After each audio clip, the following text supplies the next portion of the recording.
Monggo bisa mempersiapkan. Setelah itu saya akan menjelaskan terkait dengan materi terakhir kita, Al-Jarhu wa Ta'dil. Monggo yang bertugas, saya persilahkan.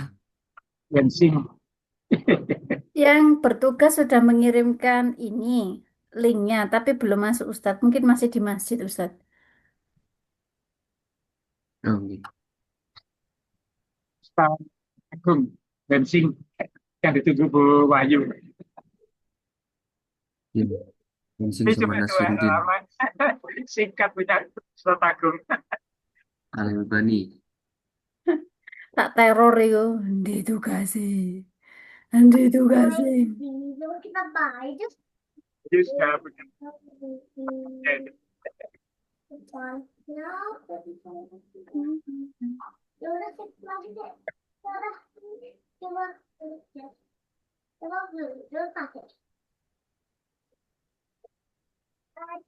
Saya tak jelasin materi dulu kalau begitu. Oke Ustadz, monggo. Jim. Oke. Daripada nunggu-nunggu kelamaan ya.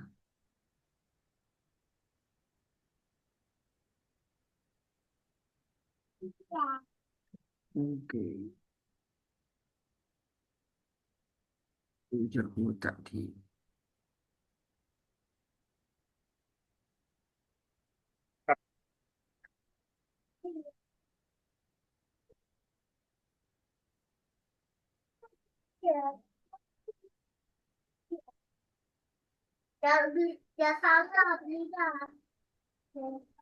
Sudah muncul Ustadz wal Ustadzah. Sampun Ustadz. Sampun. Baik kita mulai. Bismillahirrahmanirrahim. Materi terakhir yaitu sebelum kita mentafsir sebuah hadis, kita perlu terlebih dahulu mengetahui atau kita mendiskusikan dan mempelajari yang namanya salah satu cabang di dalam ilmu hadis. Kalau di awal-awal pertemuan itu ketika kita membahas setelah sejarah perkembangan ilmu hadis, kemudian kita lanjut ke dalam pembagian ilmu hadis yang terbagi menjadi dua, yaitu ilmu hadis riwayah dan ilmu hadis dirayah. Ilmu hadis riwayah dan ilmu hadis dirayah. Kalau ilmu hadis riwayah berarti tata cara periwayatan terus penyampaian hingga sampai kepada kita. Itu berarti kita membicarakan tentang riwayah. Tapi ketika kita membicarakan ilmu hadis dirayah, berarti kita membicarakan tentang bagaimana ilmu hadis itu dipelajari secara kaidah-kaidahnya. Sehingga kita tahu mana hadis yang tertolak dan mana hadis yang diterima. Nah, yang kita sebut sebagai mustalah hadis atau istilah-istilah yang digunakan di dalam hadis. Nah, di dalam cabang ilmu hadis diroya, itu ada ilmu gharibil hadis, ilmu asbabil wurud, ilmu ilalil hadis, ilmu tarikhur ruwat, terus kemudian ilmu mukhtalifil hadis. Nah, salah satunya kemudian ada yang disebut sebagai al-ilmu al-jarh wa ta'dil. Ilmu jarh wa ta'dil. Apa itu ilmu jarh wa ta'dil? Sebelumnya di sini ada tagline. Jarh wa ta'dil, memahami kredibilitas hadis. Kalau kita membicarakan sebuah hadis, maka kita membicarakan sebuah informasi.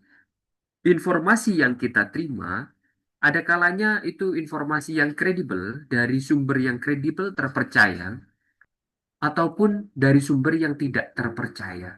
Nah, kemudian bagaimana kita memverifikasi dan memvalidasi sebuah kesahihan sebuah informasi? Maka ada yang namanya ilmu jarh wa ta'dil. Ilmu jarh wa ta'dil memahami bagaimana sebuah kredibilitas hadis itu bisa diukur dan kemudian kita bisa memastikan hadis ini dikeluarkan oleh orang yang terpercaya atau oleh orang yang pembohong. Begitu. Maka kemudian kita perlu prolog terlebih dahulu dan muqaddimah. Apa itu al-jarh wa ta'dil? Maka kemudian di sini ada muqaddimah atau prolog terlebih dahulu. Kita berhujah atau kita yakin dan menyepakati bahwasanya hadis adalah sumber hukum Islam yang tidak diperselisihi. Artinya kita sepakati bahwasanya hadis adalah sumber hukum Islam setelah Al-Quran. Itu kita sepakat. Tapi, bagaimana kemudian kita akan berhujjah menjadikan sebuah argumen di dalam hadis itu menjadi alasan kita ketika menentukan sebuah hukum. Maka di sini prolog yang saya sampaikan adalah berhujjah dengan hadis sahih jelas sudah tidak diperdebatkan lagi. Namun, bagaimana menentukan kesahihan suatu hadis merupakan kajian yang tidak sederhana. Untuk meneliti kesahihan sebuah hadis, dalam ilmu hadis dikembangkan dua cabang ilmu, yaitu ilmu hadis riwayat yang objek kajiannya ialah bagaimana cara menerima, menyampaikan kepada orang lain. Ilmu ini tidak membicarakan hal ihwal sifat perawi yang berkenaan dengan adil, dhabit, atau fasik yang dapat berpengaruh terhadap sahih tidaknya suatu hadis. Maka, ilmu hadis diroyah membahas secara khusus keadaan perawi. Jalan untuk mengetahui keadaan perawi itu adalah melalui ilmu al-jarhu wa ta'dil. Ini setelah dikonvert ke PDF jadi begini fontnya. Gak apa-apa, nanti kita perbaiki. Nah, itu adalah prolognya. Jadi, kita berhujjah menggunakan hadis itu, ya memang kita tidak memperdebatkan lagi kesahihan atau validitas dan otentisitas dari hadis. Tapi bagaimana kemudian kita membuktikan hadis itu diambil dari sumber yang terpercaya atau kredibel atau tidak. Maka butuh yang namanya ilmu al-jarh wa ta'dil. Begitu. Nah, al-jarh wa ta'dil sendiri secara pengertian adalah al-jarhu berarti luka, majruh. Majruh itu kan terluka. Al-jarhu itu berarti cacat atau melukai. Maka kemudian di sini secara bahasa berarti luka yang mengalirkan darah atau sesuatu yang menggugurkan keadilan seseorang. Menurut istilah, al-jarhu adalah terlihatnya sifat pada perawi yang menjatuhkan keadilannya atau merusak hafalannya sehingga riwayatnya gugur atau lemah. Itu al-jarhu. Atau kita kalau dibahasakan itu mencacati seorang perawi. Nah, itu namanya al-jarhu. Kemudian kebalikannya adalah at-ta'dil. Bagaimana setelah kita mencacati, kemudian kita memuji. Jadi ada memuji, ada mencela. Nah, itu namanya al-jarh wa ta'dil. Yang mana konsep ini atau istilah ini itu ada di dalam ilmu hadis. Bagaimana perawi-perawi yang atau ulama-ulama yang memenuhi syarat sebagai seorang penjarah dan pentakdil itu bisa menjarah dan mentakdil seseorang yang meriwayatkan sebuah hadis. Nah, intinya seperti itu. Lalu kemudian ilmu jarh wa ta'dil adalah pengetahuan yang membahas tentang kritikan adanya aib atau memberikan pujian keadilan kepada seorang rawi. Judge Al-Khatib mendefinisikan sebagai ilmu yang membahas hal ihwal para rawi dari segi diterima atau ditolak periwayatannya. Ini adalah tugasnya ilmu hadis diroyah dalam arti dan cabangnya adalah ilmu al-jarhu wa ta'dil. Sedangkan ilmu hadis riwayah tidak membicarakan terkait dengan hal ihwal perawi. Apakah dia cacat, bagaimana cacatnya, bagaimana keadilannya, bagaimana komentar ulama tentangnya. Nah, ilmu hadis riwayat tidak membahas itu. Bedanya di situ. Tujuan utamanya adalah ilah-ilah atau cacat-cacat atau al-majruh atau al-jarhu yang dihadapkan pada perawi dan pentakdilannya, memandang lurus perangai perawi dengan kata-kata khusus untuk menerima atau menolak riwayat mereka. Kata-kata atau lafadznya seperti apa? Nanti kita akan diskusi atau kita pelajari. Dasar hukumnya, para ulama menganjurkan jar wa ta'dil dan tidak menganggapnya sebagai gibah. Kalau misalkan kita bicarakan, kan seorang mukmin itu tidak boleh mengungkap aib seorang mukmin yang lain. Maka kemudian di dalam hadisnya Rasulullah itu, man nafasa an mu'minin kurbatan min kurbid dunya, gitu kan ya. Nafasallahu anhu. Nah, dan seterusnya. Atau man satara musliman satarallahu alaihi fid dunya wal akhirah. Wallahu fi auni al-abdi ma kana al-abdu fi auni akhihi. Itu kan salah satu hadis yang memberikan faidah bahwasanya seorang mukmin itu harus menutupi aib dari mukmin yang lain. Tapi dalam hal ini membuka aib dari seorang perawi itu bukan termasuk sebuah mengungkap saudara, bukan begitu. Tapi ulama bersepakat demi kredibilitas sebuah hadis itu bisa digunakan sebagai hujah, maka kemudian para ulama, jumhur ulama, mayoritas para ulama itu menganggap bukan gibah yang dilarang, tapi ya gibah yang dibolehkan. Nah, begitu. Kemudian eh, yang selanjutnya adalah menjaga syariat. Dibolehkan untuk menjaga syariat, bukan untuk mencela manusia. Sama seperti jarh dibolehkan dalam persaksian. Maka perawi pun diperbolehkan. Bahkan lebih utama untuk kebenaran agama. Daripada hadis yang diterima itu tidak kredibel, bahkan lemah.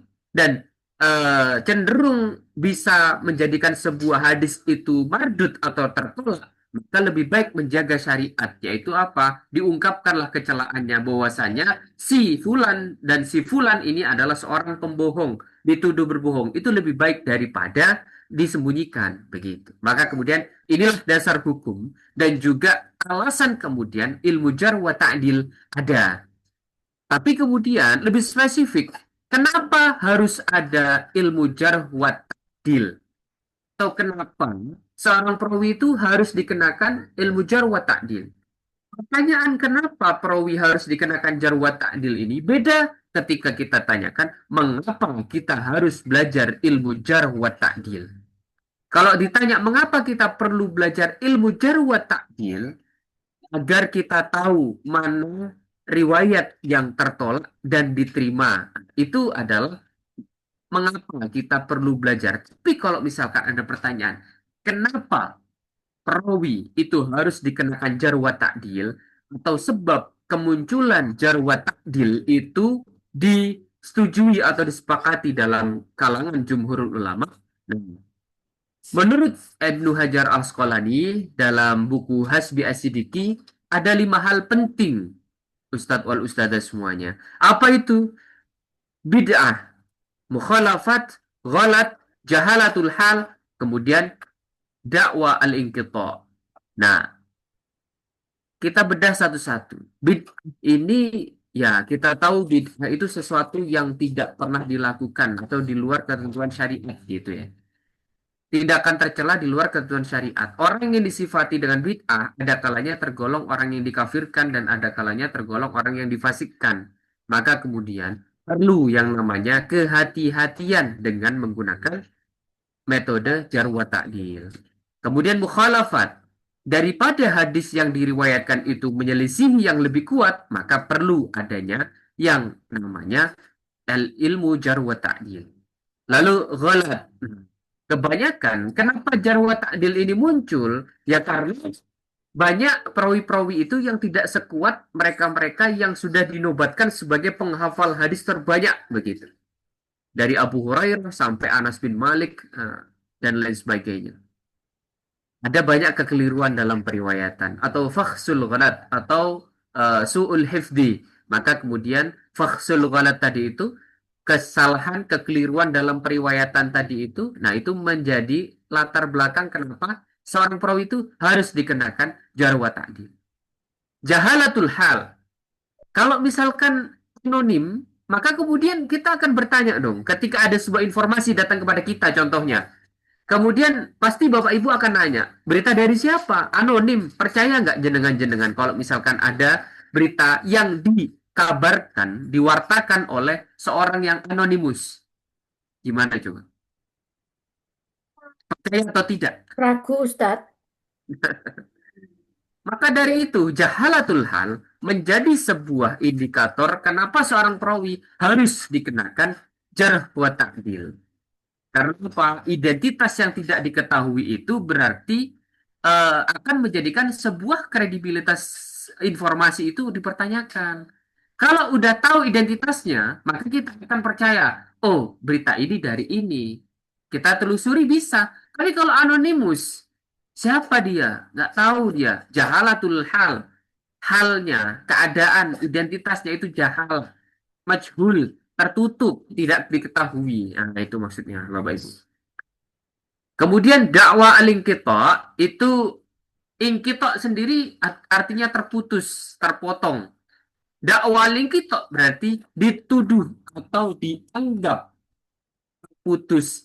Maka kemudian dikenakan jarwat ta'dil. Biar apa? Biar kita bisa menelusuri dan mengidentifikasi, tracking, kira-kira dia memang di eh, dianggap sebagai seorang yang tadlis atau irsal. Apa kemarin pembagian hadis doif yang gugur karena sanad ataupun tercelanya seorang rawi?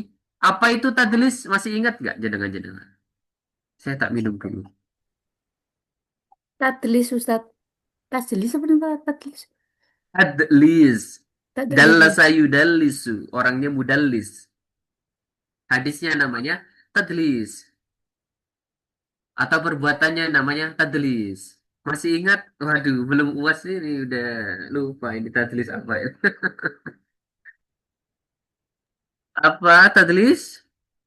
Bentar. Tadlis itu artinya menyembunyikan. Ya, ada tadlis susuyu berarti menyembunyikan gurunya karena gengsi. Takut orang lain itu, oh gurunya yang ini, yang nggak terkenal itu, ha, misalkan. Jadi dia sembunyikan di dalam riwayatnya itu biar apa? Orang-orang tidak menganggap hadis ini tidak kredibel informasinya begitu. Tadlis susuyu, tadlis taswiyah, membuang semua rawi-rawi yang dianggap lemah, ditinggalkan yang sikoh. Nah, itu namanya tadlis taswiyah begitu. Masih ingat? Ya, lupa. Nanti dibaca lagi ya. Nanti saya kasih PPT yang 100 slide itu, Ustazah Saya tunggu, Wahyu. Ustadz. Saya Ustaz, tunggu. kirim yang Ustaz, PPT-nya Ustaz. Punya Iya, saya hilang semua. kan ini materi terakhir. Jadi akan saya kirim PPT yang 100 slide itu silakan dibaca untuk puas. Begitu. Semuanya loh Ustaz, nggih. Punya saya hilang loh data-datanya. Loh, di grup Ustazah masih ada di history. Ustaz, HP saya rusak jadi data saya hilang semua. Oh, oke, oke. Biar nanti dikirim ulang sama Ustazah Wahyu deh. Lah, ayo Bu Ayu. Mana? Oke, selanjutnya setelah kita mengidentifikasi kenapa seorang perawi harus dikenakan jar wa ta'dil. Nah, lalu kemudian ini yang harus dipenuhi.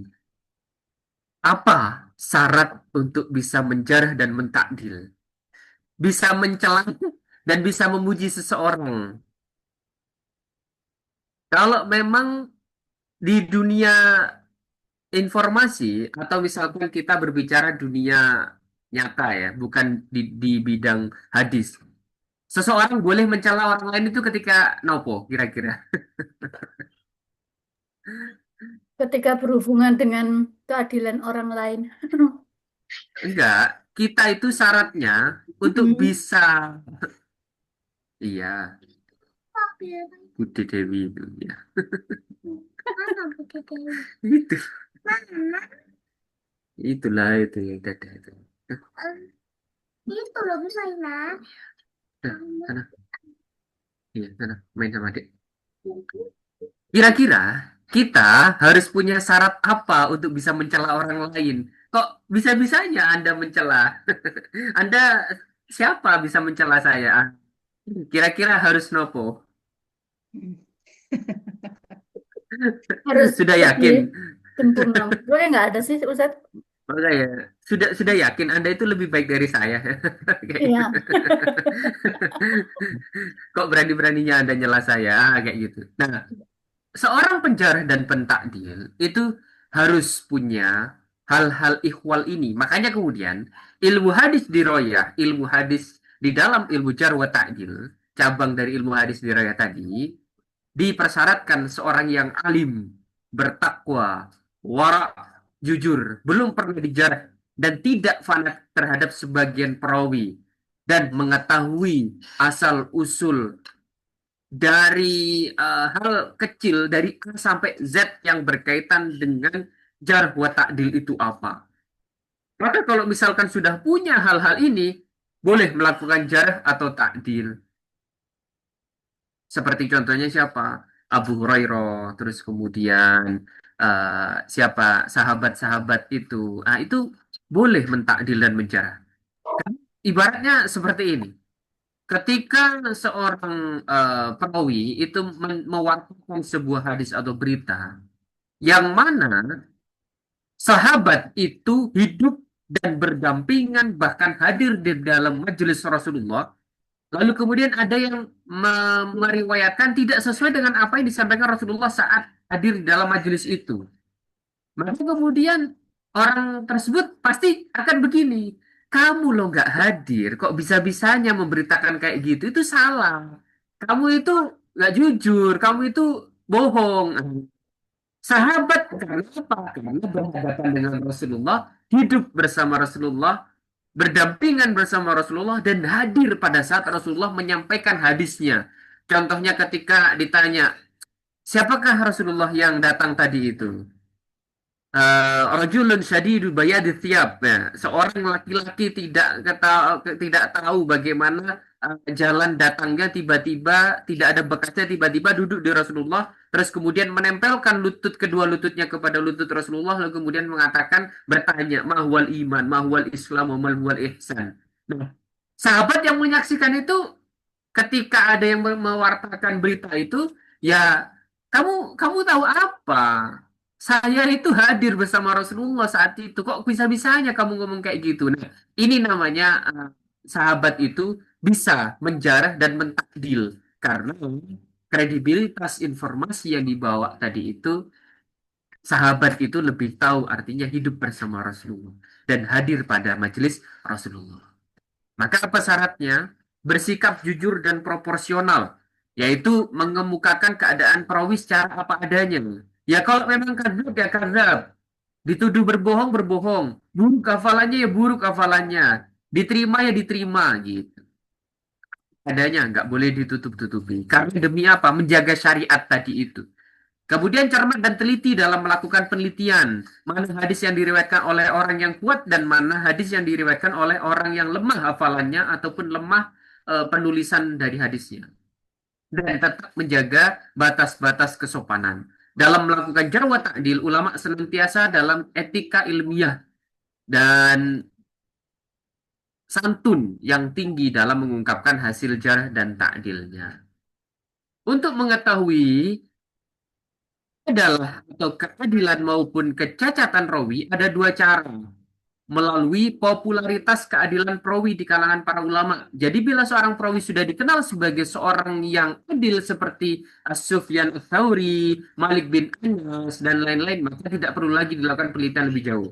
Jadi kalau misalkan seorang sahabat kemudian mentakdil seorang tobakoh di bawahnya, tabiin gitu misalkan. Nah, sahabat itu tahu bagaimana mereka ketika ikut di dalam majelis, ketika talaki, ketika bertemu, ketika liko, ketika safar. Nah, sahabat itu akan langsung, oh dia terpercaya, hikoh orangnya itu, karena dia adalah merupakan tabiin kalangan senior. Maka diterima hadisnya, tidak perlu dilakukan penelitian lebih jauh lagi, gitu. Tapi kalau misalkan sudah jauh tobakohnya dari generasi yang sudah jauh dari sahabat, perlu dilakukan penelitian. Siapa tahu dia tidak hadir pada majelis itu, tidak pernah bertemu dengan orang itu. Maka perlu yang namanya jarh wa ta'dil. Melalui tazkiyah, yaitu adanya seorang yang adil menyatakan keadilan seorang perawi yang semula belum dikenal keadilannya. Jadi ada pengungkapan dari seorang yang adil menyatakan keadilan seorang perawi. Itu baik keadilannya ataupun kecacatannya. Begitu. Nah, ini yang saya maksudkan tadi. Lafaz yang digunakan di dalam jarh wa ta'dil itu ada tingkatannya. Dari tingkat yang sangat parah sampai kemudian yang mendekati adil. Jadi ada 6 tingkatan. Tingkatan pertama itu sangat parah atau kita tahu di bawah sendiri. Yaitu tingkatan sangat parah disebut sebagai dzabun nas. Lafaz yang digunakan oleh para pencacat, ya, pengomentar dari seorang rawi itu biasanya huwa dzabun nas. Dia adalah orang yang paling berbohong di antara manusia-manusia. Atau lebih parahnya disebut sebagai dajjal dalam beberapa literatur yang lain. Kemudian tingkatan yang dua, naik kelas dia, tidak terlalu parah, tapi tetap tidak bisa diterima. Apa? Kadzab, huwa kadzab. nggak sampai dajjal, tapi dia adalah pembohong. Gua yakzib, dia berbohong. Kemudian naik lagi, dituduh berdusta. Gua rojulun yuttahamu bil kadzab, atau dia dituduh seorang yang berbohong. Naik lagi, naik kelas dia. Doif jiddan. Naik lagi, doif. Dari doif jiddan kemudian jadi doif, lemah. Sampai kemudian ini mendekati dengan takdil. Yaitu apa? Layyinul hadis. Hadisnya lemah, tapi nggak selemah yang kokoh hafalannya tadi, yang tidak kokoh hafalannya yang doif tadi itu. Jadi dia udah dekat dengan takdil, begitu. Jika ulama menyebut perawi kadzab, riwayatnya tertolak sepenuhnya karena dia dajjal, bahkan sampai hampir wado'a atau maudhu, yaitu pemalsu. Jika doif, hadisnya tidak digunakan kecuali sebagai penguat. Artinya, seorang yang mengeluarkan hadis doif dikomentari doif oleh ulama yang kredibel, maka kemudian hadisnya tidak bisa dijadikan hujah, tapi sebagai penguat aja. Begitu. Kemudian tingkatan dari at-ta'dil. Adil berarti penilaian keadilan ya. Tingkatan tertinggi jelas sahabat. Yang kedua, authakun nas, manusia paling terpercaya setelah sahabat, atau authakun nas. Batun nas, bobit, manusia paling bobit, manusia paling cerdas. Ilaihi muntahat sabit, dialah puncak kesahihan.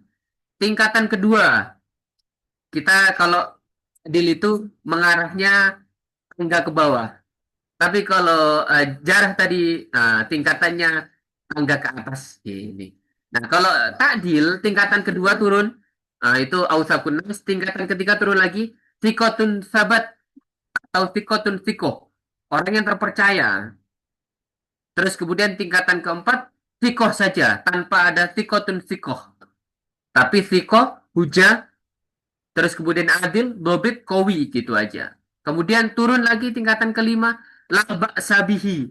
Biasanya ada kata-kata laba sabihi, soduk, orang yang jujur, atau makbul gitu biasanya. Kalau tingkatan kelima ini.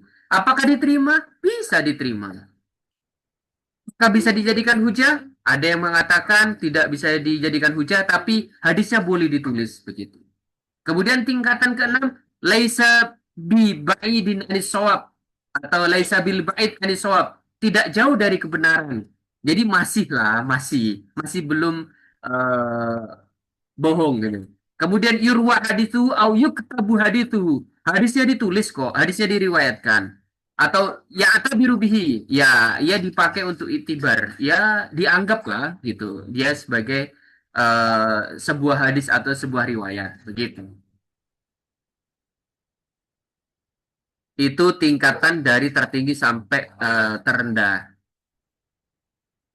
Nah, lalu kemudian di dalam pembahasan tentang sebuah jar wa ta'dil, manakah yang didahulukan? Jar dulu atau ta'dil dulu? Kalau dalam konteks keseharian, mana yang lebih dahulu, Ustadz ul Ustadzah? Mencela atau memuji dulu? Senangan mencela dulu atau memuji dulu? Memuji dulu. Dulu, karena merayu dulu baru Mencela mencela. dulu, Ustaz. Kalau di Muhammadiyah kayak mencela dulu. Mencela dulu. Itu kata Ustadz siapa itu? Ustadz siapa? Mencela Antara dulu ya. Ya, Ustadz mencela dulu ya. Abdullah. Kalau saya ya merayu dulu, baru dicela. Oke. Ya. Nah, Istilahnya kalau di dalam hadis kaitannya dengan kredibilitas sebuah informasi, maka kemudian kita memegang pendapat dari jumhur ulama yang nomor satu itu. Makanya kemudian saya taruh di nomor satu. Jarah didahulukan dari takdil, meskipun ulama yang mentakdilnya lebih banyak dari ulama yang mentajrih. Karena apa? Alasannya orang yang mentajrih mempunyai kelebihan, mengetahui kecermatan, dan dia bisa melihat kekurangan perawi yang hal ini umumnya tidak dilihat secara jeli oleh orang yang mentakdil. Biasanya orang yang pandai menjarah dan mentakdil itu lebih memilih kecacatannya. Kan sebuah kecacatan dari sebuah hadis itu bisa meruntuhkan hadis sahih. Kedobitannya itu kurang, maka menjadi hadis hasan. kemudian tidak adanya dari kelima syarat untuk hadis sahih, bisa gugur menjadi hadis dhaif begitu. Oleh karena itu, jarah didahulukan. Dan ini pendapat jumhurul ulama. Ini didahulukan dari jarah apabila orang yang mentakdil lebih banyak dari ulama yang mentajri. Karena banyak yang mentakdil memperkuat keadaan mereka. Ini pendapat yang kedua, tapi tidak terlalu digunakan. Apabila jarah dan takdil, lalu kemudian ketika terjadi pertentangan, apabila jarah dan ta'dil saling bertentangan, atau dua-duanya ini selevel, satu menjarah, satu mentakdil. Nah, gimana nih? Nggak bisa nih, harus didudukkan dua-duanya. Kalau memang salah satunya nggak bisa ditarji, maka kemudian tawakuf. Ya udah, nggak usah diamalkan sampai kemudian kita menemukan mana yang lebih kuat riwayatnya tadi itu. Maka kemudian di dibiarkan, ditawakufkan, didiamkan, sudah yaudah, nggak usah diambil pusing, begitu. Itu namanya tawakuf atau tasakut dalilaini, digugurkan kedua-duanya. Kalau memang ada salah satu yang lebih kuat, maka kemudian inilah yang digunakan dalam Muhammadiyah, tarjih. Mana yang lebih kuat, pendapat-pendapat yang lebih kuat itu yang dikuatkan dan diambil menjadi hujah. Maka kemudian itu yang menjadi apa? Kata rojih atau tarjih tadi itu. Begitu. Oke, finish. Selesai tugas saya, Bu Wahyu. Terima kasih Ustadz Tanzil. Alhamdulillahirrahmanirrahim. Alhamdulillah, Ya, barokallah. selesai. Ya, oke. Oke. Kita Ya. lanjut ke materi berikutnya, apa diskusi tanya jawab dulu? Monggo kalau misalkan ada yang mau menambahkan, ada yang apa Bertanya. bertanya kurang jelas tadi yang saya jelaskan. Ada tambahan atau ada pertanyaan, Ustadz Ustazah? Ayo mau tanya Ustaz. Nggih, monggo. Kalau begitu Janwang Sing itu termasuk jarwawar takdil ya, kan dia sudah skeptis dulu, kemudian mempelajari, bahkan sampai membuat bukunya. Termasuk dia secara ilmiah mencarinya itu, berarti kan sudah jarwawar takdil, walaupun mungkin syaratnya yang ada yang kurang itu. Oke, baik. Pertanyaannya Iya, ditampung. Apakah kita mulai menampilkan Pak Jan apa? Aduh, sampai kemana senengnya ya uang ele. ada Jan Wensing. Iya, monggo Pak Jan Wensing. Ini Pak Jan Wensing, Pak Ray. Siap, siap, siap. Oke, sebentar. Nanti biar ditambah Ya, Ustadz. apa ini di HP bisa nggak share apa? Ustazah Wahyu aja Share. yang ini share screen. Oke, Oh iya boleh. sebentar. Laptop saya masih dioperasi, belum sembuh. Aduh, kasihan sekali. Sebentar Ustadz, tak downloadnya dulu. Kayaknya kena serangan jantung ya. Waduh. TBC. Oh, pantesan kemarin masuk IGD ya Ustadz. Iya, Sampai wes nggak bisa masuk. hampir sebulan lebih belum sembuh ya. Mm-mm. Pakai BPJS kok mau Ustadz? Bentar. Minta adik. Iya. Nah, ini dia. Oke. Share.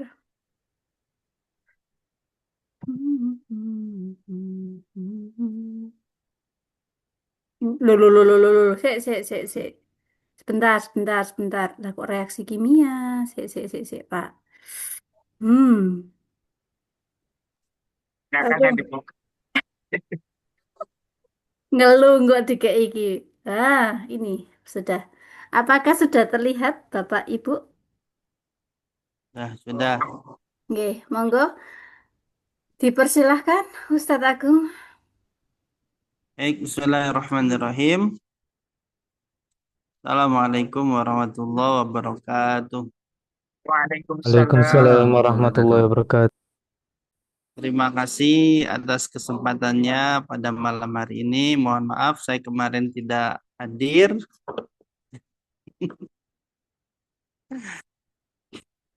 Allah malam hari ini saya akan menyampaikan tentang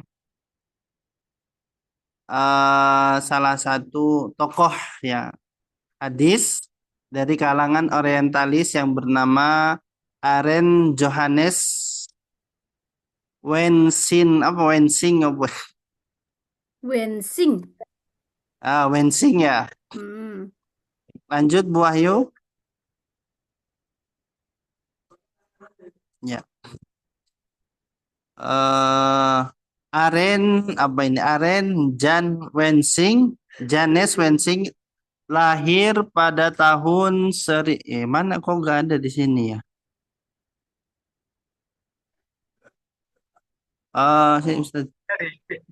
Oh iya, ini Aren Janes Wensing ini adalah seorang orientalis yang sekaligus pendeta Belanda yang bekerja sebagai profesor bahasa Arab di Universitas Leiden di Belanda sejak tahun 1000 berapa itu? 972. 12. 1972 Masehi hingga kematiannya. Kemudian selanjutnya Bu Wahyu.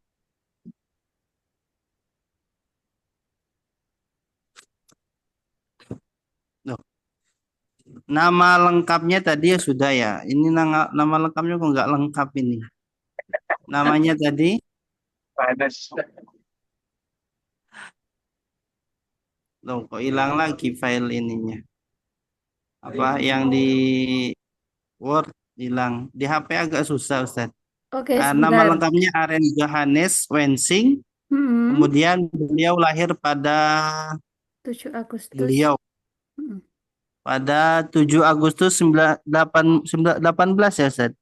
Oh ya, 1887. 1882 di Arlanderven, Belanda. Kemudian ini meninggal pada 1939 di Leiden, Belanda. Lanjut. Kemudian pendidikan dan karir. Wensing menempuh pendidikan di Universitas Leiden, di mana ia mempelajari bahasa Arab dan studi Islam. Ia kemudian memperoleh gelar doktor dalam bidang studi Islam pada tahun 1908. Kemudian Wensing memulai karirnya sebagai seorang dosen di Universitas Leiden, di mana ia mengajar bahasa Arab dan studi Islam. Ia kemudian menjadi profesor di universitas yang sama pada tahun 1912. Kalau nggak salah ini lahirnya Muhammadiyah ya. Oh iya. Berarti berbarengan dengan kelahiran Muhammadiyah. Hmm. Kemudian tentang pemikiran hadis Wensing. Pandangan hadis Wensing sama dengan para orientalis sebelumnya, yaitu skeptis pada hadis, bahkan meragukan matan hadis itu benar-benar dari Nabi Shallallahu Alaihi Wasallam. Wensing berpendapat bahwa urgensi studi ilmu hadis lebih ditekankan pada fungsinya sebagai alat untuk memahami ajaran Islam dengan mudah. Pendekatan yang dipakai Wensing dalam mengkaji hadis adalah pendekatan sejarah hadis yang terhimpun hingga saat ini, tidak lepas dari akar kesejarahannya. Kemudian, ini yang paling penting, tujuan mempelajari Islam. Sebagai seorang Kristen yang anti-Islam, ia banyak mencurahkan waktunya untuk mengkaji Islam, terutama hadis, untuk menjatuhkan dan menghina Islam itu sendiri. Nah, ini terakhir kayaknya. Nah, di balik maksud jahatnya, dia juga mengarang sebuah karya yang besar, kemudian justru dipakai kaum muslimin dalam memudahkan pencarian lafal hadis, yaitu bukunya Handbook Muhammadan Tradisional, apa ini? Tradition Alfabeti Alphabetically arranged. itu wes pokoknya yang setelah diterjemahkan ke dalam bahasa Arab menjadi Miftah Kunuz As-Sunnah dan Al-Mu'jam Al-Mufahras li Al-Faz Al-Hadis An-Nabawi. Sudah, terima kasih. Oke. Mohon maaf atas kekurangan yang banyak. Assalamualaikum warahmatullahi wabarakatuh. Waalaikumsalam warahmatullahi wabarakatuh. Warahmatullahi wabarakatuh. Oke. Baik, terima kasih Ustadz Rayagung. Ustadz Nurali, apakah itu menjawab pertanyaan jenengan atau bagaimana? Belum, belum. Oke, kita tampung dulu pertanyaannya. Kita lanjut saja biar tidak malam-malam nanti Bu Dewi pingsan lagi. Baik, Ustadz Ustadz Muhammad Zardan Iya, untuk Ustazah. materi berikutnya. Tolong bisa di-sharekan materinya saja. Oke, saya download dulu. Infografis. Oh, ini PPT nggih? Ustazah.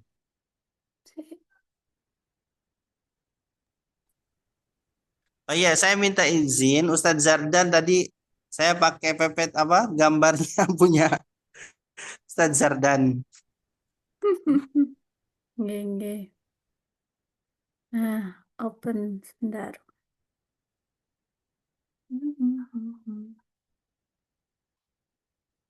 Masih loading sebentar nggih.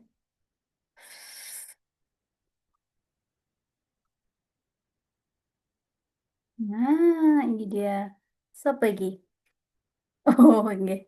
Kok iso sopo iki sih? Apa gitu? Oke. Rencan bensin, infografis. Ini. Ding. Khawatir salah buka lagi saya. Yuh. Bismillahirrahmanirrahim. Assalamualaikum warahmatullahi wabarakatuh. Waalaikumsalam warahmatullahi wabarakatuh. Eh, Sebelumnya minta maaf kemarin karena nggak bisa presentasi dikarenakan laptopnya problem. Jadi data-data semua di laptop hilang.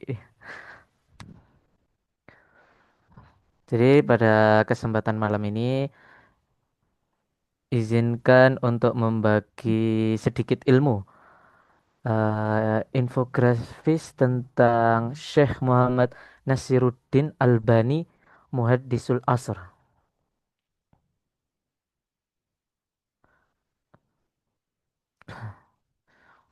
Mengenal sosok Muhaddisul Asr. Siapa Syekh Albani? Beliau seorang ulama hadis termuka pada abadnya. Nama lengkap beliau Muhammad Nasr al-Din Ibnu Nuh Najati Albani. Dan mengapa beliau dijuluki Muhaddisul Asr? Karena kontribusinya yang besar dalam ilmu hadis. eh saya ulangi lagi nama lengkap beliau yakni Muhammad Nasiruddin bin Nuh bin Adam An-Nuh Asyibani Al-Albani. Julukan beliau yakni Muhaddisul Asr. Tempat lahir beliau di Soker, Albania. Beliau lahir pada tahun 1914 dan wafat pada 1999 Masehi di Yordania. Beliau lahir dari keluarga yang agamis. Ayahnya adalah seorang ulama yang mengajarkan ilmu syariat. Jejak ilmu dan warisan beliau, guru termuka yakni ayah beliau sendiri yaitu Nuh bin Adam mengajarkan tajwid, nahwu, fikih Hanafi dan Syekh Said Al-Burhani fikih Hanafi juga dan Syekh Muhammad Ragib At-Tabak ilmu mustalahah hadis dan murid termuka beliau yakni Syekh Mukbil bin Hadi Al-Wadi dan Syekh Ali bin Hasan Al-Halabi dan lain-lainnya.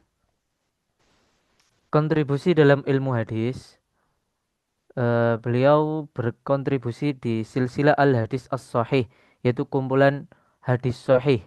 Yang kedua, silsilah Al-Hadis Ad-Dhaifah wal Maudu'ah, kumpulan hadis doif dan palsu. Yang ketiga, Irwaul Ghalil, penelitian hadis kitab fikih. Yang keempat, Sahih Jami As-Saghir, yaitu ringkasan hadis sahih. Dan yang terakhir, Doif Jami As-Saghir, ringkasan hadis doif. Metodologi ilmiah dalam hadis yaitu as-safiyah wa at-tarbiyah yaitu penyaringan dan pembinaan. Ini adalah pilar utama dakwah beliau.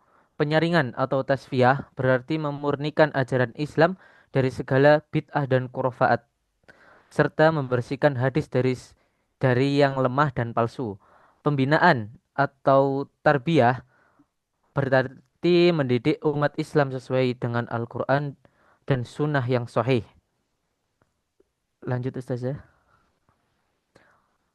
Lanjut ini dari metodologi ilmiah dalam hadis. Lanjutannya dari atas, yaitu penelitian dan klasifikasi hadis atau bisa disebut takhrij.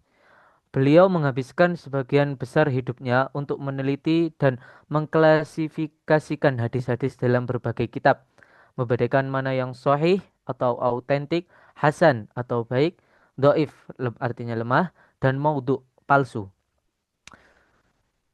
Dan selanjutnya kembali kepada sumber asli. Beliau sangat menekankan pentingnya merujuk langsung kepada Al-Quran dan sunnah yang sahih sebagai pedoman utama, jauh dari taklid buta terhadap mazhab atau pendapat tertentu yang tidak didasari dalil kuat. Dan terakhir, kritik sanad dan matan. Beliau menerapkan metode kritik yang ketat terhadap sanad atau rantai perawi dan matan isi hadis untuk memastikan keaslian sebuah hadis. Warisan abadi Syekh Albani yang pertama yaitu peran penting dalam kebangkitan studi hadis kontemporer. Dan yang kedua, peninggalan ilmu luas dan berdampak bagi umat Islam. Penghargaan beliau pada saat itu yaitu diangkat sebagai profesor di Universitas Islam Madinah dan menerima penghargaan dari King Faisal Foundation. Peran dalam masyarakat yaitu memberikan ceramah dan sesi durus ilmiah yang bermanfaat bagi banyak murid dan pengikutnya. Semoga Allah merahmatinya dan menjadikan ilmunya bermanfaat bagi kita semua. Amin. Terima kasih Ustadz wal Ustazah. Sekian. Wassalamualaikum warahmatullahi wabarakatuh. Waalaikumsalam warahmatullahi wabarakatuh. Terima kasih Ustaz Zardan atas presentasinya dan Ustadz Rayagung atas presentasinya juga. Pada Bapak Ibu yang lainnya, dimohon jika ada yang ingin tanyakan atau ada yang kurang jelas atau ada yang ingin menambahi silahkan ditambahi. Nanti kita simpan pertanyaannya dan dijawab oleh 3 presentator utama malam ini termasuk Ustadz Tamzil. Monggo.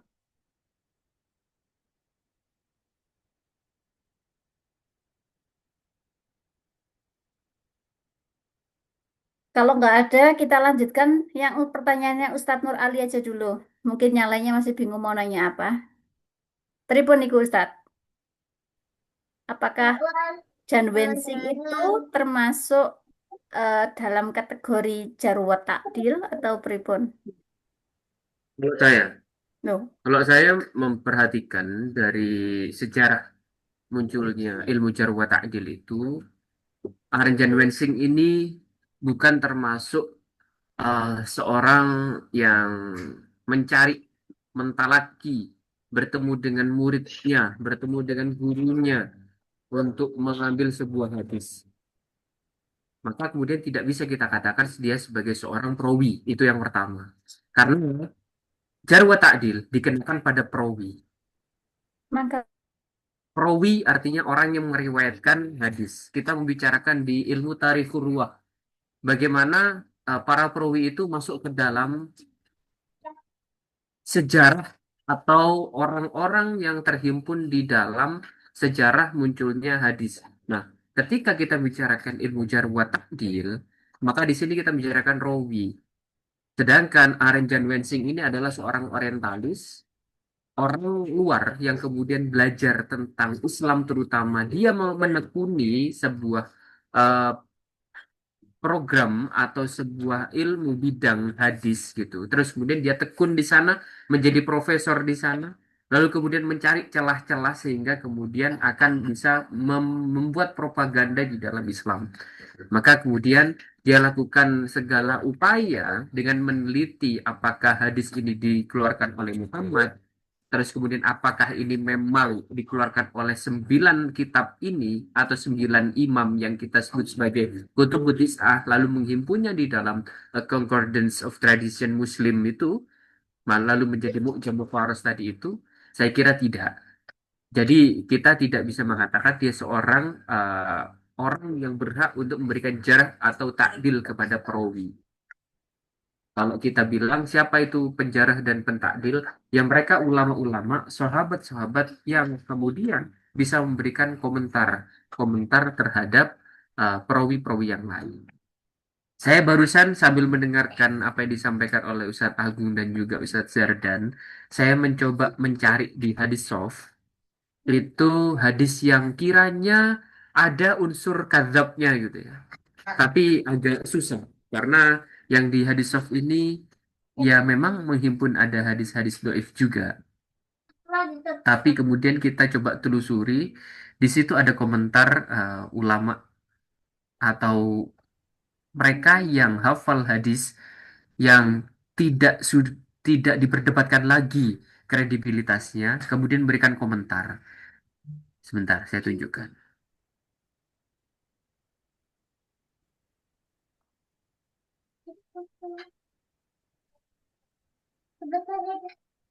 Mau cari di sini. Kok ya?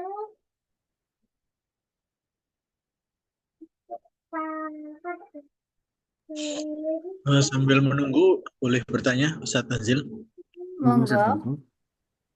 Eh, kalau itu kan dikenal dengan sebagai kritikus hadis, termasuk hadis-hadis dari Imam Bukhari, Imam Muslim juga dikomentari oleh beliau. Kadang-kadang doifkan oleh beliau. Apakah beliau yang menjadi kritikus sementara dari sisi keilmuan dan tikohnya, dobitnya dan seterusnya itu mungkin levelnya di bawah dari Syekh Imam Bukhari dan atau karena beliau lahir atau berada di abad yang sekarang sehingga dengan teknologi yang mungkin sudah lebih lengkap sehingga beliau bisa ada beberapa hadis walaupun diriwayatkan oleh Imam Bukhari dan Muslim sehingga beliau bisa kalau ada hadis dari Bukhari dan Muslim yang dhaif gitu. Gimana? Kalau risalah ilmiah Nasiruddin Al-Albani itu memang ada salah satunya yaitu silsilah as-sunnah as-sahihah atau silsilah as-sahihah.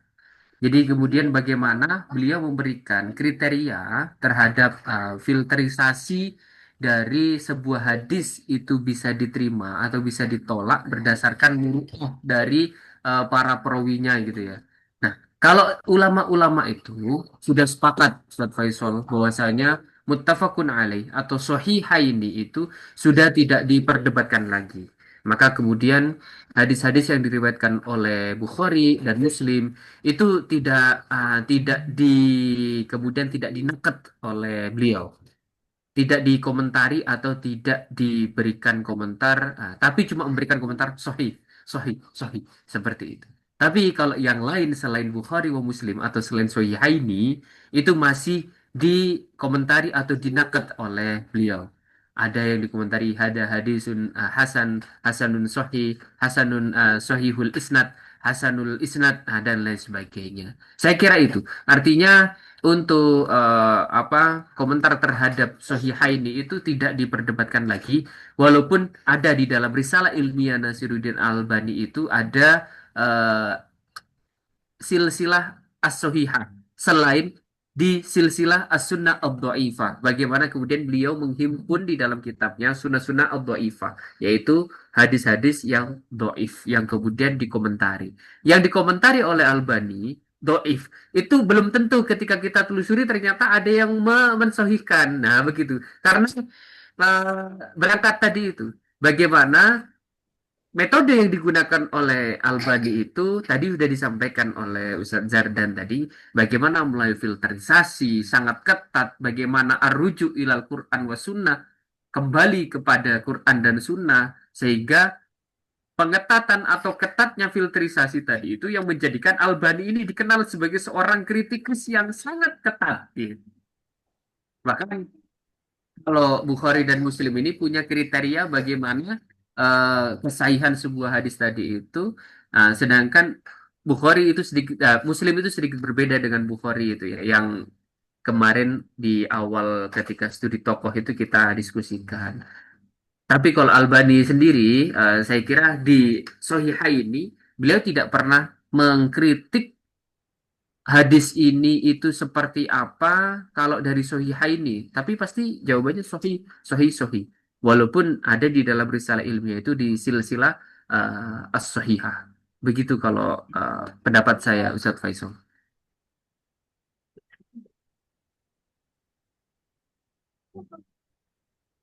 Nah, kalau di hadis sahih ini kan hampir semuanya, coba jangan lihat di bawah ini. Nasiruddin Albani yang memberikan komentar. Ini hadis yaitu innal haya'a minal iman atau fa innal haya'a minal iman. Nah, ini Su'aib Al-Arnaud. Kemudian Nasiruddin Albani. Ini siapa yang mengeluarkan? Ibnu Majah, Sahih. Nah, kita lihat di sini di rantainya. Nah, di rantainya ini ada yang kuning. Yang kuning itu apa kemarin warnanya? Apa artinya kemarin? Meragukan kalau nggak salah. Bentar, bentar, bentar. Tak, nganu dulu. Yang kuning doif. Yang kuning doif. Nah, kita lihat nih komentar para ulama tentangnya. Sorry. Nah, do. Ahmad bin Hambal mengatakan tiko, tiko, tiko, tiko, tiko, tiko, tiko sahabat, tiko, tiko, tiko. Walaupun doif, berarti tidak lantas kemudian dia doif. Bisa jadi karena lemah hafalannya sehingga dia menjadi doif.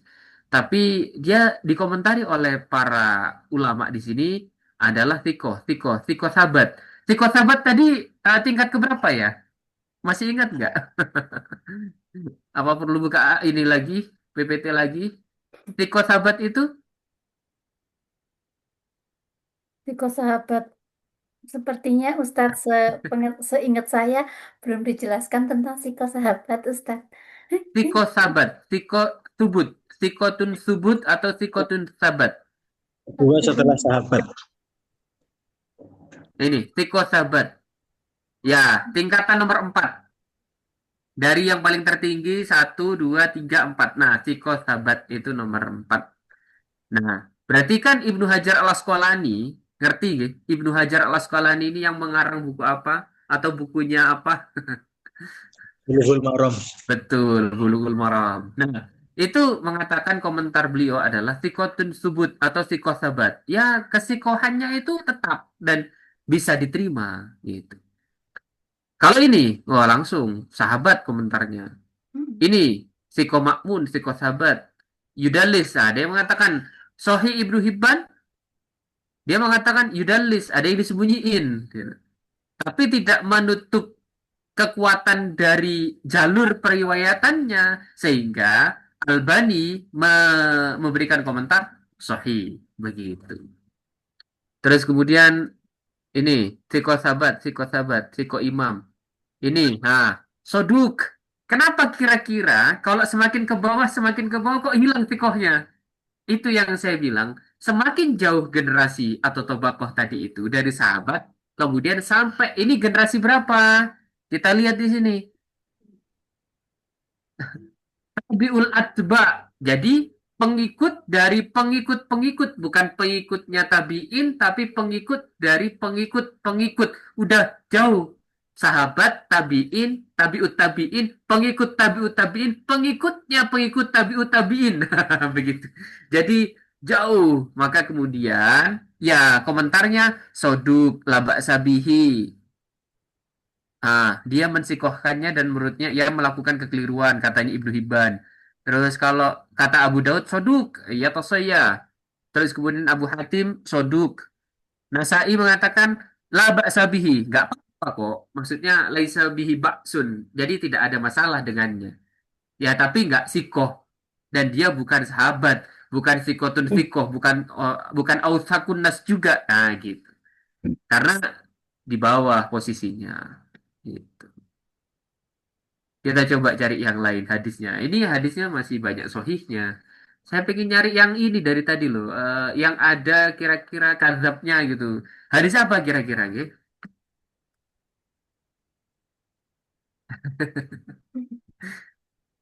Kenapa kira-kira? Hadis yang ada kazatnya. Enggak, maksudnya dari rentetan para perawinya itu ditengarai ada yang mungkin sedikit berbohong. Gak ada alat pendeteksi kebohongan ya Ustaz.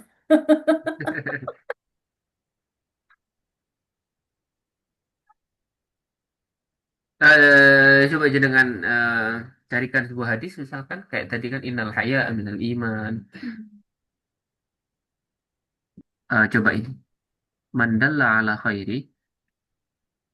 Ingat gak? Hafal nggak?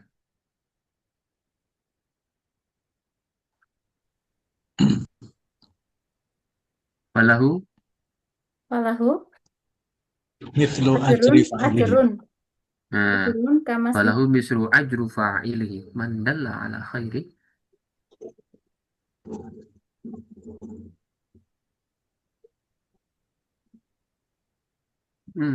Ada 8.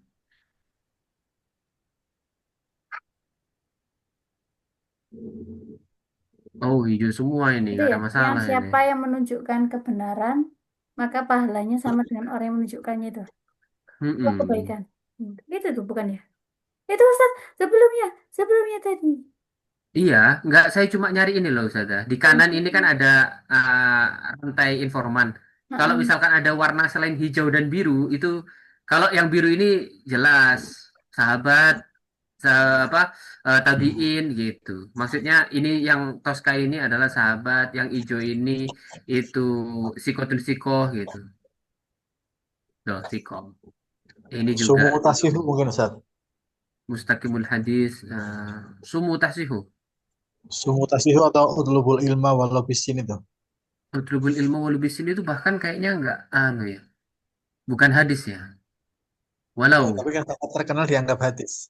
Mungkin ada eh, maudhu'nya atau kadzabnya. iya, coba kita lihat ya. Hadis tentang kopi Ustaz. Itu jelas nggak ada. Nggak ada Ustadz Faisal. Walau bisin itu bukan laisa bihadisin. Kalau di dalam dorar itu kan dia udah disebutin laisa bihadisin gitu. Sumu tasihu ya, sumu.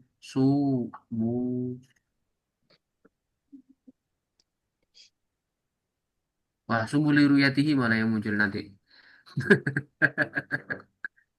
Sumu. Ada Ini 160 kalau ini. hadis tentang membunuh cicak Ustaz. Ini ping ini apa ini? Kita lihat. Ping ini apa ping? Ping itu apa? Indikatornya kemarin? Tidak tahu Ustaz. Oh, makbul. Maka Ping itu dulu. makbul. Orang yang diterima dan dapat dijadikan hujah. Tapi apa komentarnya? Siko. Oh, siko. Begitu. Masih siko, nggak apa-apa. Yang membunuh cicak itu Ustaz. Siko. Mahluhu. Bunuh cicak apa hadisnya? Hadis bunuh cicak apa Pak Roni? Sebentar. Apa hadis bunuh cicak? Gak tahu. Dia cuma apal matanya doang. Hadis tentang membunuh cicak. Ini ping-ping Saya semua. Ini pernah kuning nih. dengar. Apa? Ini Hmm. di apa? Di komentari apa sama Albani nih? Yang mana nih? Doif. Doif. Doif. Hadisnya doif. Heeh. Kita lihat nih. Didoifkan karena ternyata Al-Walid bin Abdullah bin Abi Thawr, yaitu tabi'ut tabi'in kalangan pertengahan, Hmm. itu mungkarul hadis. Terus Nasai bilang doif. Ibnu Hajar bilang doif. mereka mendaifkannya Az-Zahabi. Terus kemudian Abu Zur'ah itu mungkarul hadis, mungkar. Terus kemudian Yahya bin Ma'in, laisa bi syai'. Mungkar ini berarti kan apa? Hadisnya muttaham bil kadzab. Hampir-hampir ya dituduh berdusta, bahkan matruk gitu. Hadisnya ditinggal. Ya. Nah, begitu. Itu Ya, itu. ada ini Ustaz, yang saya Ustaz, G.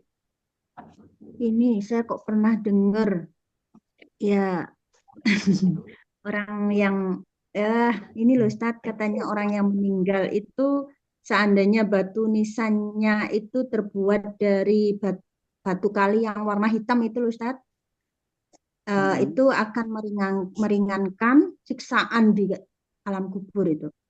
Nah, tidak tahu itu katanya hadis. Saya baru Matanya dengar apa ini itu? ada yang bilang gitu. Kenapa Ustaz? Matanya apa itu matanya? Oh lah ya itu saya dengar ini penasaran hadisnya itu mana itu.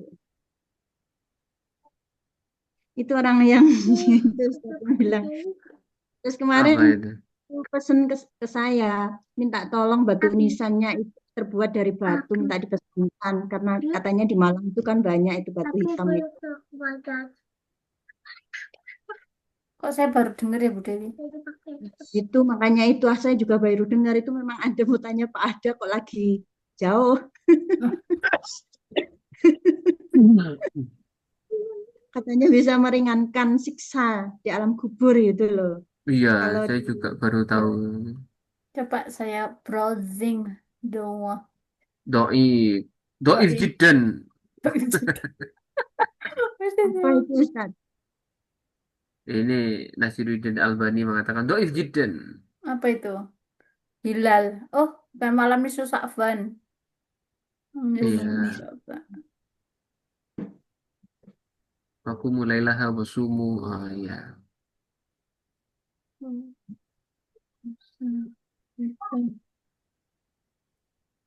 Ye. Ya, begitulah. Kalau ini jelas komentarnya sahabat gitu. Terus kemudian ini Tiko. Yang biru ini ya Tiko. Yang hijau ini masih Tiko. Kalau sudah kuning itu biasanya ya ah, laisa bihi Eh, bas gitu. ter- Yang baik Jidan tadi itu tentang apa Ustaz? Hadis apa? Malam nisfu Sa'ban. malam nisfu Sa'ban. Ini ya. Doib jiddan ongge atau maudhu. Kecil-kecil Ustaz tulisannya harus mentolongi. Di zoom di laptopnya Bu bisa Bu. Loh gini. Oh Kak, Wih. itu Kak full. Bisa full punya saya. Punya saya nggak full. Oh. Mentolongi sudah. Apabila malam nisfu Sa'ban, maka sholatlah di malam harinya dan berpuasalah di siang harinya. Sesungguhnya Allah turun ke langit bumi pada saat itu ketika matahari terbenam. Ini hadisnya dhaif jiddan. Maudhu bahkan kata Abu Thahir Zuhail. Abu Yang Thahir hadis Zubair batu nisan An-Nizai. hitam tadi itu Bu Dewi. Saya Nah cari-cari itu, kok nggak nemu ya. lah ya itu Ah, anak. laisa bihadisin jangan-jangan itu. Terima kasih Ustaz. Itu Biasa Pak nurani. Kiai loh Ustaz. Yang ngendikan itu Pak Kiai, yang pesen juga Pak Kiai itu. Nah, sih repot itu. Ah, itu harus dicari watakdil dulu itu kiainya itu. Malah itu lebih ke kepercayaan tertentu Bu Dewi. Kalau ini dari yang saya browsing katanya Hadis loh, itu keramat hadis Islam. cara katanya ada dalam hadis mengatakan. Ayo, Bu Dewi tanya matanya apa gitu.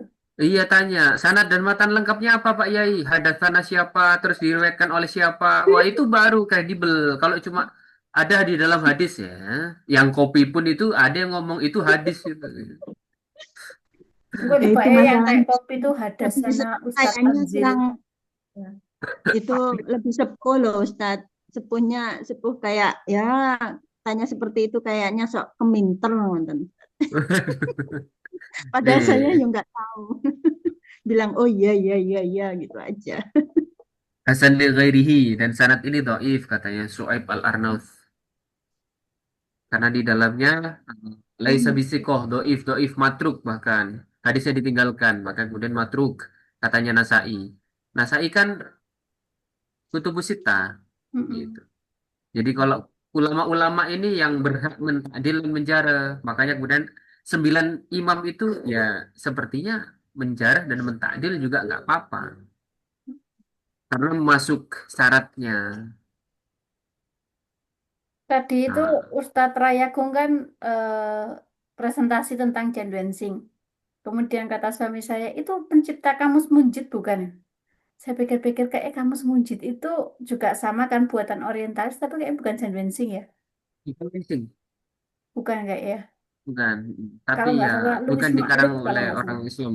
Mm-mm. Iya. Malah kamus-kamus kayak begitu atau yang di itu produknya orang orientalis ya Ustadz. Iya, Munjid itu kan juga pendeta ya, pendeta Katolik kalau nggak salah. iya, betul. Kecuali yang Mu'jam Mufaharas li Al-Fadil Quran, itu bukan orang orientalis. Yang buat Fathul Kutub Oh, seperti Fathur Rahman itu bukan. oh, nggih, sebentar. Mumpung saya ingat, Bu Amarilis ada di sini kah? Nah, kemarin katanya Oke, mau nanya Bu Amarilis melanjutkan materinya Imam Bukhari kemarin. nggak ada suaranya dari tadi ini. Ya, Sepertinya kepingin. ketiduran. Halo, saya boleh mengomentari Batu Nisan. Oh, Oke, Ustaz, Monggo, monggo. monggo, Ustaz, monggo, Ustaz. ini Batu sama Nisan, sepuhnya Bu Dewi. Nanti kalau Beda, kalau namanya minta beda. pertanggungjawaban ke Ustadz Nurali. yang yang saya tahu kalau Batu Nisan itu hanya untuk penanda bahwa itu makamnya si A, si B, si Fulan. Nah, kan sebagian ulama kalau ditulisin Arab itu ada yang mengharamkan, kecuali tulisan Arab itu hanya tulisan nama dan tanggal lahir biasanya. Tapi kalau sudah ayat-ayat Al-Quran dimasukkan di situ, itu sebagian ulama ada yang mengharamkan. Jadi intinya bahwa batu nisan itu hanya untuk penanda, jadi tidak ada apa-apa. Nah, adapun kalau dari batu ini apa menjadi meringankan persiksanya itu dikira-kira saja karena menancapkan seperti yang Rasulullah menancapkan pelepah kurma atau pohon apa itu sehingga meringankan sampai pohon itu layu. Itu karena batu kan lebih kuat aja, jadi ringan terus maunya gitu itu. Itu menurut saya kira-kira begitu. Oh, Bukan nggih. jarum. Tapi menganten Ustaz, ngendikane itu bukan batu-batu biasa, tetapi batu kali yang berwarna hitam. Batu Nggih, kali itu itu. kuat. Batu kali itu kan Apa? kuat. Jadi, batu kali itu kan kuat. Jadi nggak Oh, hilang-hilang. Jika siksanya harapannya itu ya nggak hilang cepat nggak berarti siksa nanti, lagi. oh, berarti siksanya ya terus-terusan disiksa, oh nggak hilang-hilang Ustaz. Maksudnya kalau ada penanda itu masih ada, maka tidak disiksa, diringankan siksa. Oh, mengaten. Pohon pelepah yang ditancapkan oleh Nabi itu, kemudian selama itu belum kering, maka selama itu pula ringan siksanya. Tapi sebagian ulama berpendapat bahwa itu hanya khusus pada Nabi, tidak pada yang lain. Tapi dipakai oleh sebagian utama di kalangan nabiin, bahkan bunga itu kalau sudah selama nggak layu, maka saat itu harum kuburannya itu. Ya betul memang harum. Tapi bagi di Berarti bunga dalamnya, Kamboja itu nggih. ya, tapi bagaimana di dalamnya, ya siksa tetap jalan kalau sesuai dengan siksanya. Bahkan kalau boleh dia hidup kembali mau membagikan hartanya. Terima kasih untuk batu nisan. Jadi intinya hanya sebagai penanda. Terima kasih. Oke. Nanti Bu Dewi kalau ditanya Hadasana siapa? Hadasana Ustadz Nur Ali Hasan. Kiai Nur Ali Hasan. Gitu, nggih. Burung. Ini Bu Amarilis belum itu ya. Oh iya temenan turu, ini keturun niki. Baik, ada yang ingin didiskusikan lagi atau ditanyakan lagi Ustadz wa Ustazah? Apa sudah? dari kedua materi tadi itu loh, Pak Zardan, Pak Faisal. Kok Pak Faisal, Pak Agung. Ada yang tanyakan enggak? Kok lah aku sing takut mereka iku kapok gak presentasi mana gue ya. Saya ini melihat Jan Wensing ini karyanya kan begitu Wensing. bagus. Dan Wangsin. Kira-kira bisa meringankan itu enggak nggih? Oh, Karena orangnya kan makanya Bu Dewi kemarin saya bilang, wah eman itu kan itu ya meninggal itu. dalam keadaan kafir ya. Aduh, Iya. Itu maksudnya Pendeta meringankan pula. enggak? mm-mm. Nggak Dapat meringankan itu Bu. ya enggak? Nggih, Ustadz. Tambahan Yes. satu tanya Bu Ayu, Kenapa? eh, yang disampaikan oleh Ustadz Agung tadi dan Wangsin itu Bensing, wansing. Yes, siap. itu kan Gimana cara doa? apa namanya Tapi masih ngajar nanti aja. skeptis jadi terhadap Islam. Tadi lepas. Gimana Panas. karyanya justru menguntungkan umat Islam. Artinya selama ini dia ketidaksukaannya terhadap Islam itu ditunjukkan dalam bentuk apa gitu loh. Ya provokatifnya terhadap hasil yang dia pelajari. Dia kan mempelajari Islam untuk memprovokatif mencari kelemahannya lah. Selama yang dia mempelajari itu apa yang diprovokatifnya? Justru apa buku yang di apa kamu yang dianukan oleh umat Islam disuka justru yang menjadi viral atau menjadi membuat provokatif yang diprovokatifkannya itu apa Oke. tentang keislaman oleh Jen Wensi. Terima kasih. Baik, Ustadz Agung mau dijawab sekarang. Saya rangkum dulu pertanyaannya. Kata Ustadz Nurali, apa tindakan provokasi Jan Wensing untuk menjatuhkan Islam itu tadi? Terima kasih. Monggo. Langsung dijawab atau pripun?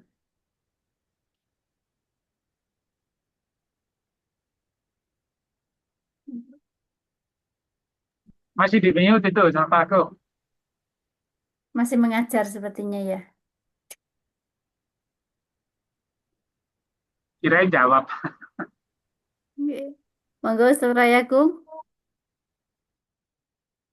Tindakan provokatif apa yang dilakukan Jan Wensing gitu loh katanya. Mungkin pertanyaannya terlalu berat itu dari Yai Nur Ali. Iya, Nurah. Ojo ngono aku kok enak. Jadi aku hingga raya ya. Ben gak ngantuk, ben gak ngantuk. Tanya tadi malam ada yang pingsan tadi malam. Sampai sekarang. Oke. Sepertinya Ustadz Rayagung masih itu. Masih Pak, butuh Pak mengajar. Faisal kan cuma ingin tahu katanya provokatif. Terus di mana provokatifnya mempelajarinya itu? Nah, iya saya enggak tahu, makanya kita tunggu aja. Monggo Ustadz Rayagung. Sedang ngajar atau bagaimana? Ya, sepertinya sedang mengajar santrinya. Atau ada bantuan dari yang mengerti Jan Wensing? Jan Wensing? Tindakan provokatif apa yang dilakukan Jan Wensing sehingga apa sih tindakan provokatif apa maksudnya? Aku belibet banget ngomong ya Allah. Untuk menjatuhkan umat Islam, tindakan provokatifnya apa itu? Oh, pripun Ustadz Agung? Kalau saya sih, kalau kalau menurut saya ya ini coba itu aja sih, coba eh menjawab enggak deh, biar orangnya yang bersangkutan monggo. Atau Ustadz kata Hagai itu Ustadz Tanzil, Ustadz kata Hagai dong Gi. Ya, monggo Ustadz.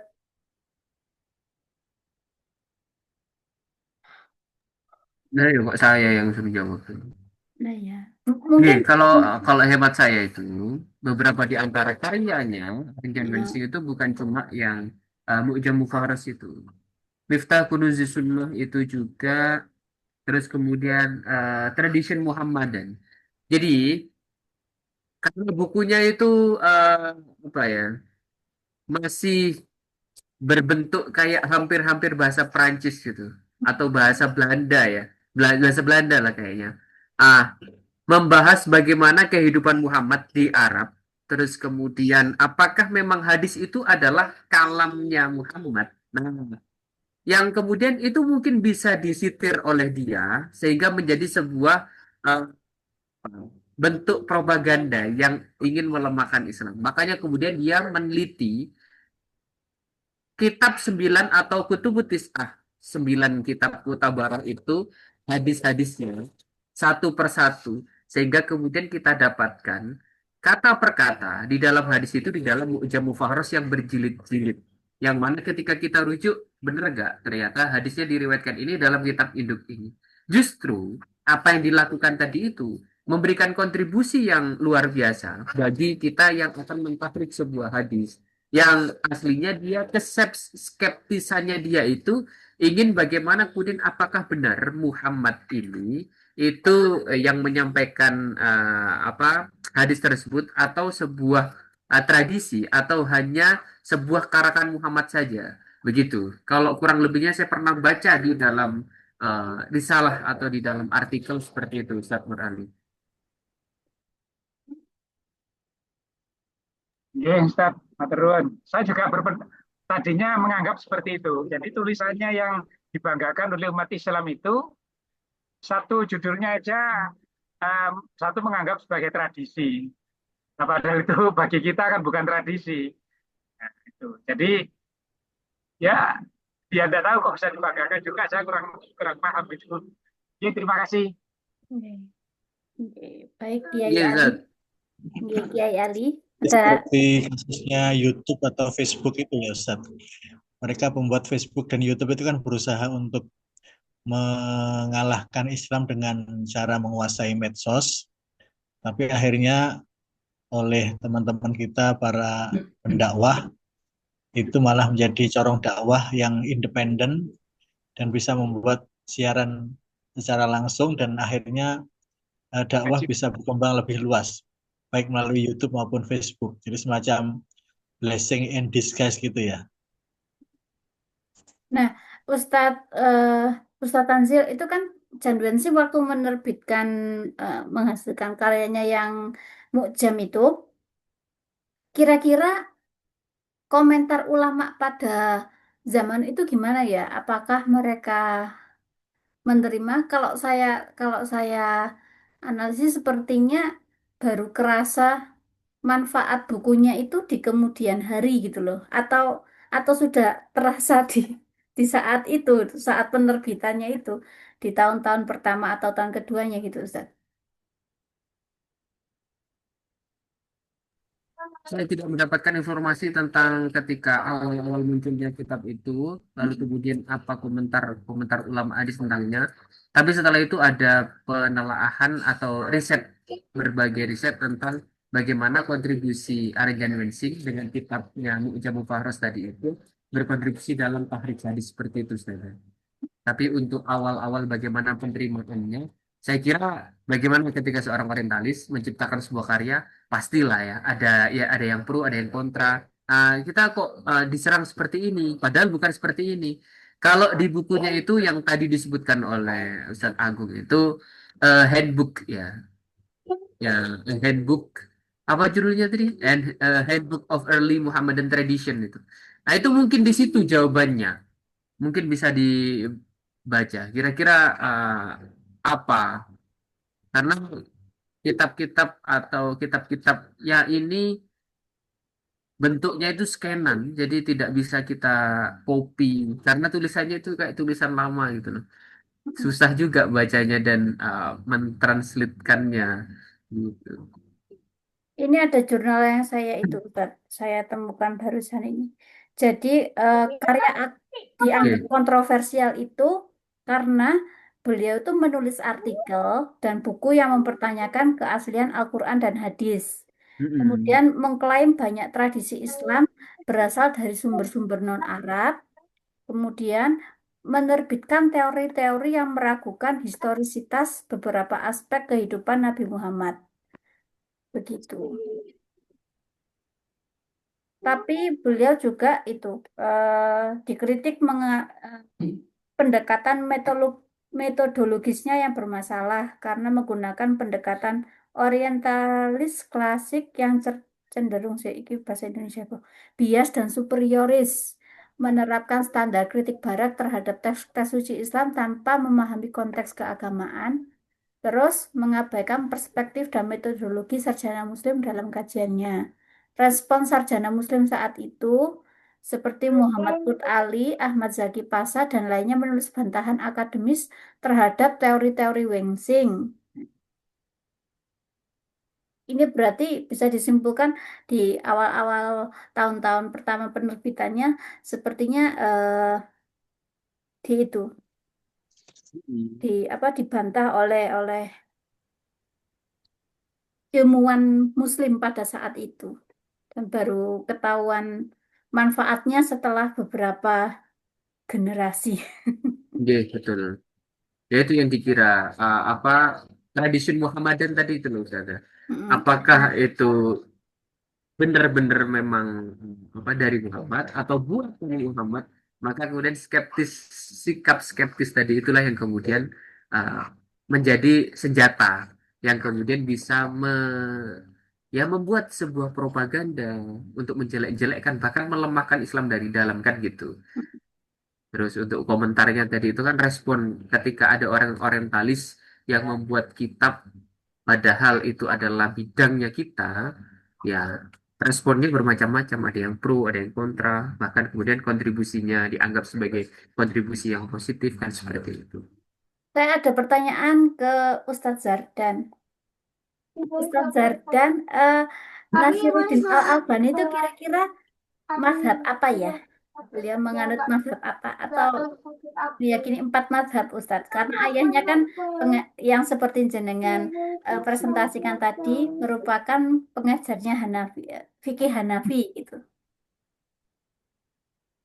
Gurunya juga yang Hanafi juga. Hanafi juga. Apakah beliau pengikutnya mazhab Hanafi atau pripun?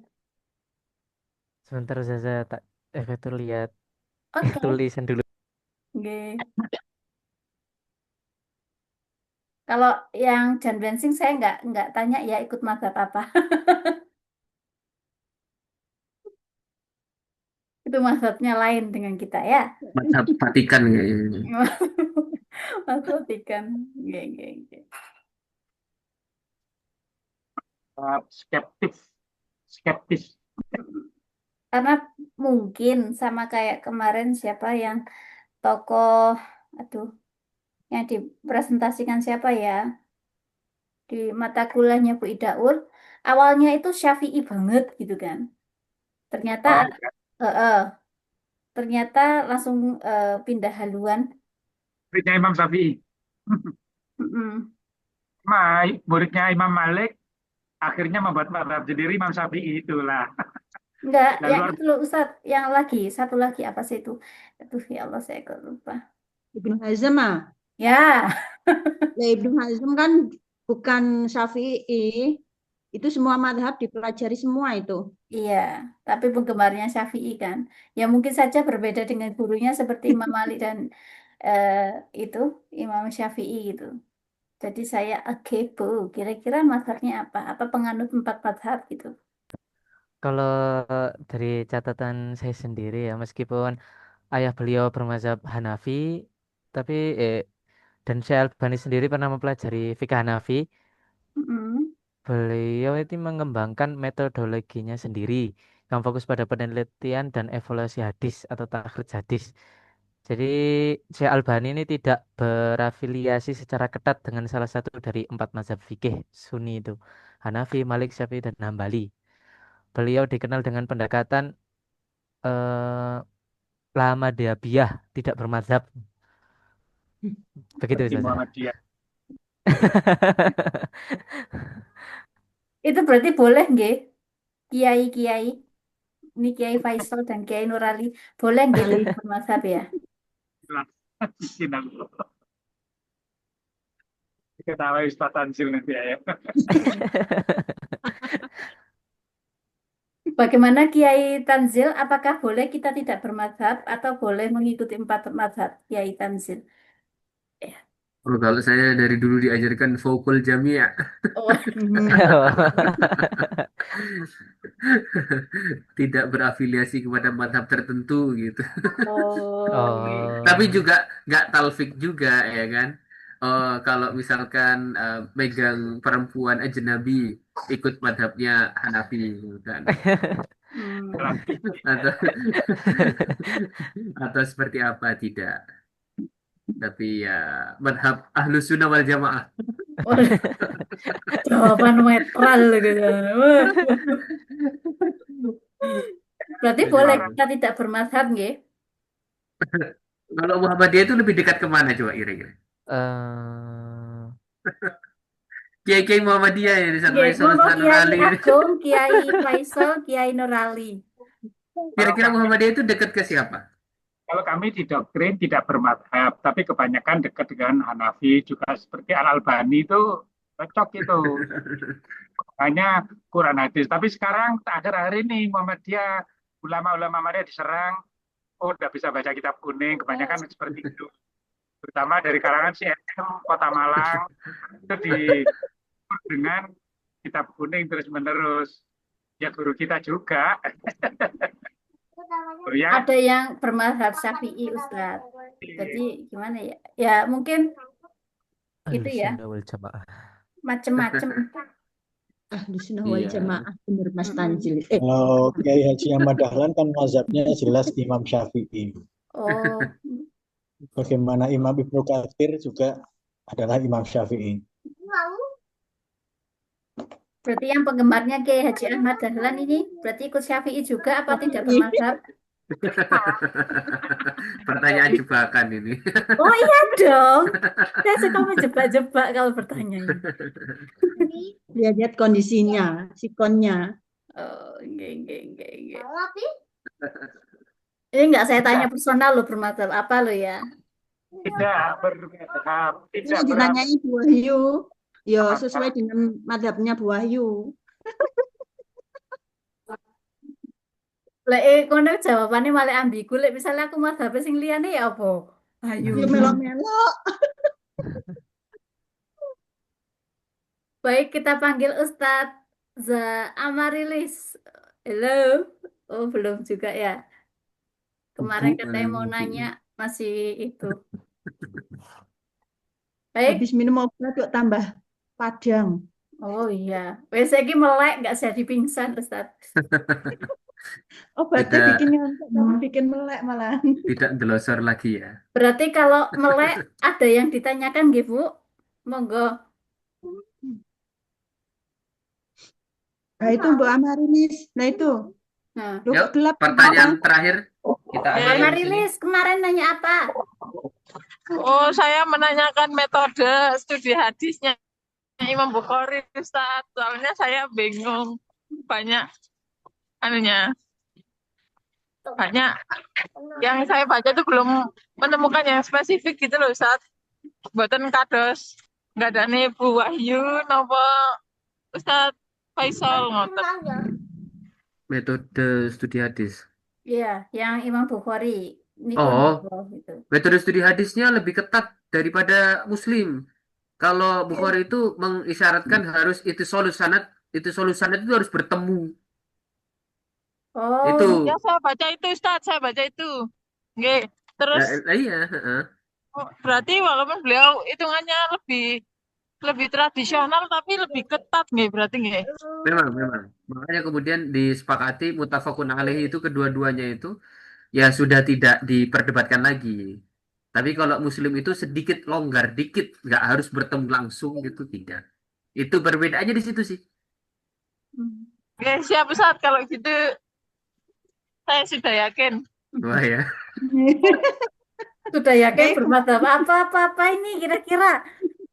Sudah yakin kalau model studi hadisnya Imam Bukhari itu menerapkan metode yang sangat ketat dalam pemilihannya itu.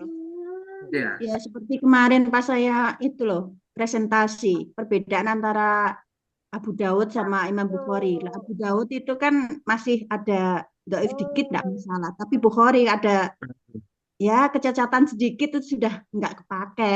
Iya, betul. Sangat sangat ketat. Nah, Oke. gitu. Betul. Tapi terjadi dibakar. Ustaz Hamzah, saya mau nanya, ini mungkin pertanyaan terakhir atau mungkin ada yang mau nanya lagi? Pertanyaan terakhir, ngantuk saya ini. Saya yang dulu sudah di sini hilang. Jadi tenang. Masya Allah, Bu Wahyu pecinta Aduh. pertanyaan ini kayaknya. Kalau kan aku wes di dapur jadi panel tetap untuk bertanya.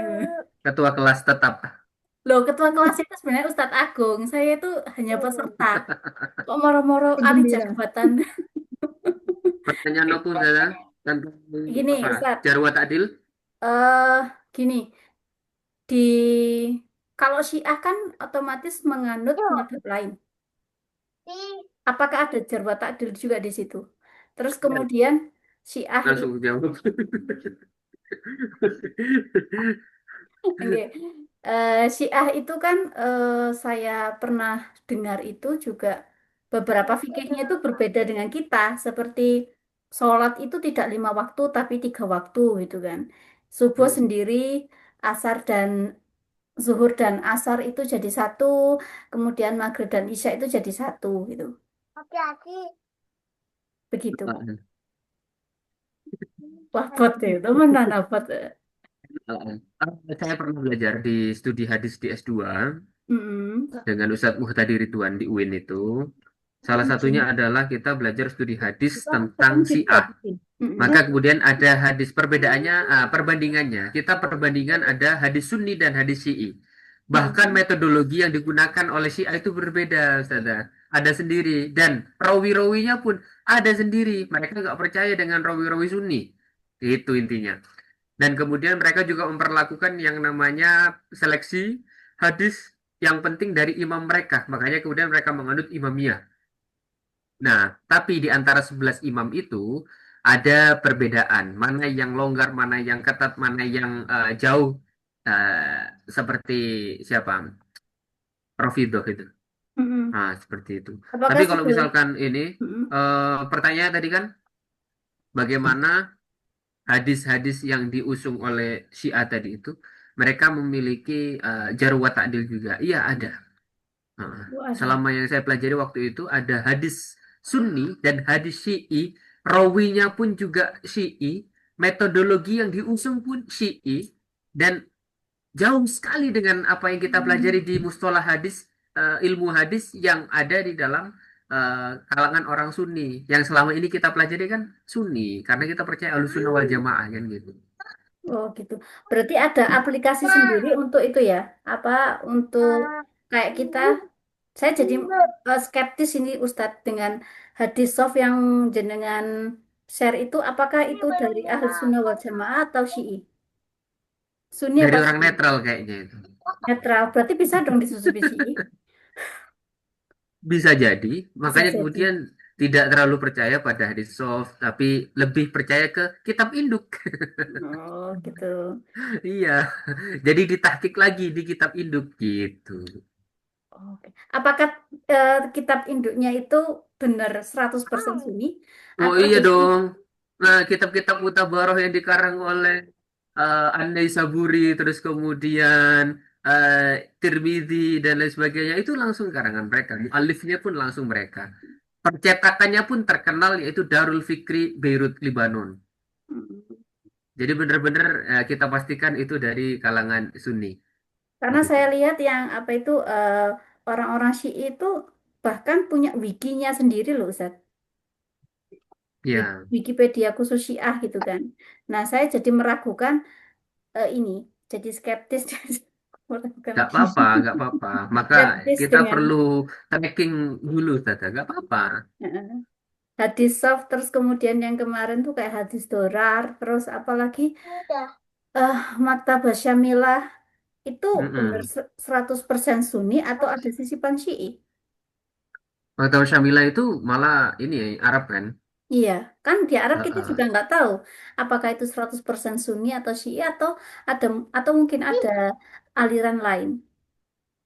Kalau saya sih double checking, nggak langsung percaya, tapi saya double check ke berbagai sumber. Baru kemudian ketika saya temukan di buku induk, oh iya berarti ya Karena sudah. mungkin saja hadis yang diusung oleh Bu Dewi tadi tentang apa tuh batu nisan hitam itu sumbernya dari sana. Karena saya pernah dengar dari orang madhab sebelah gitu, madhab Oh, sekumpulan tentang iya. itu apa itu batu nisan hitam itu. Saya pernah. Ajaran-ajaran si Akim kan juga ini ketika kita belajar di ilmu kalam, ya teologi itu atau ilmu kalam itu kan diantaranya ada fikih-fikih atau ajaran-ajaran eh, utama ya di dalam Syiah. Contohnya takiyah, imamiyah. Takiyah itu dihalalkan berbohong itu kan demi melindungi dirinya. Itu kan salah satu yang terkenal itu. Imamiyah itu mereka percaya dengan apa? 11 imam mereka itu kepercayaan-kepercayaan mereka dan lain sebagainya. Saya lupa bagaimana mereka memukuli diri mereka dan lain sebagainya. Nah, itu. Saya tidak terlalu larut membaca dalam ajaran-ajaran Syiah sendiri itu. Ya cuma kita bisa coba double check atau cek recheck aja Ustaz kalau Padahal salah satu soal imamnya itu Ali sumber-sumber loh, itu. Ustaz. Ya kan ada tingkatannya saya bilang tadi itu. Mm. Dari 11 tadi itu mana yang masih dekat gitu. Tapi ada yang sudah jauh, ajarannya sudah keras begitu. Berarti hampir sama kayak itu.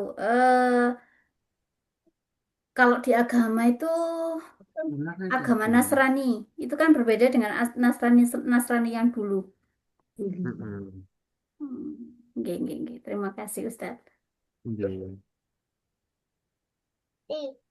Oke. Ampun, cukup. Sampun insya Allah. Nanti kalau saya lanjutkan jam 10 Ustaz selesai. Ustaz untuk hari Jumat ya, jadi ya, itu untuk Oke, takrit itu fix ya. boleh saya minta aplikasinya tentang hadis stoknya itu. Saya punya dikasih Ustadz ada juga, apa sama dengan yang itu? Sama Kayaknya kalau ada Sahabat soft sama Syamila. kayaknya. oh, nggak ada. Sahabat Syamila. Enggak, kalau bahasa Mila saya nggak bisa bacanya, saya ada Iya, hadis soft. hadis stok itu dikasih Ustadz ada, bagus deh. Oke, hadis soft mata Syamila. Monggo bisa Yang di kemarin saya kirimi gunakan. itu gitu, Ustaz. Yang Iya. saya kirim ke Apa sama yang dipakai dengan Ustadz ini maksud saya itu? Sama, sama. Oke. Beli pulpen. Oke, eh, alhamdulillah cair sekali diskusi malam hari ini. Gak ada yang ngantuk dan gak ada yang dolosor. Saya yang dolosor kayaknya. Wah, ini kata Bu Dewi yang mentransfer glosornya ini. Enggak, tadi uji skripsi sampai sore, makanya capek. Oh, Sabtu-Sabtu tapi tetap uji skripsi. Nggak ada orang lain soalnya. Sabtu itu Karena libur Ustaz. ya karena Ustadz ada masih di Mekah sana, jadinya dosen-dosen ya, yang tersisa ini yang uji. Baik, Ustadz wal Ustadzah, kita ketemu hari Jumat insya Allah. Pertemuan terakhir sebelum UAS, lalu minggu tenang untuk takhrij hadis. Semoga bisa hadir semuanya, Nggih. Jadi bisa um, tahu bagaimana kitabnya Wensing, terus kemudian kita belajar takhrij itu seperti apa, hadis-hadis yang kita akan bedah itu seperti apa, begitu. Baik, kita cukupkan. Nakhlati bilhamdalah. Alhamdulillahirabbil alamin. Terima kasih. Selamat malam. Sampai ketemu hari Jumat. Assalamualaikum warahmatullahi wabarakatuh. Waalaikumsalam warahmatullahi wabarakatuh. Waalaikumsalam warahmatullahi wabarakatuh. Terima kasih, Terima jazakumullah. kasih. Terima kasih, Ustaz, Ustaz. Ustazah. Ye, sami-sami.